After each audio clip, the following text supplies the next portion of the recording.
श्रीकृष्णशरणाष्टकं दुदलीकृतदुःस्वास्यः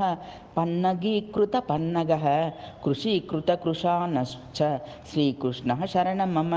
फलीकृतफलार्ती च कुसितीकृतकौरवः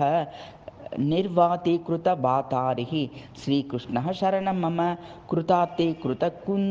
कुन्तीजः प्रपूतीकृतपूतनः कलङ्कीकृतकंसादिः श्रीकृष्णः शरणं मम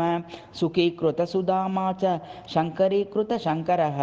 सितीकृतसरिन्नाथः श्रीकृष्णः शरणं मम छलीकृतबलिधौर्यो निधनीकृतधेनुकः कन्दर्पीकृतकुब्जादिः श्रीकृष्णशरणं मम महेन्द्रीकृतमाहेयः शिथिरीकृतमैथिलः आनन्दीकृतनन्दाद्यः श्रीकृष्णः शरणं मम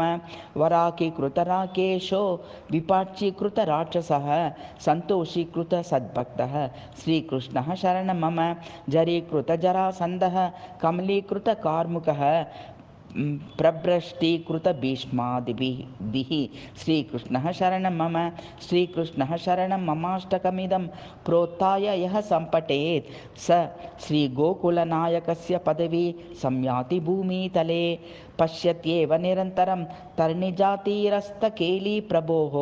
सम्प्राप्नोति तदीयतां प्रतिदिनं गोपीशतैरावृतम् इति श्रीदेवकीनन्दनात्मज श्रीरघुनाथप्रभृकृतं श्रीकृष्णशरणाष्टकं सम्पूर्णम्।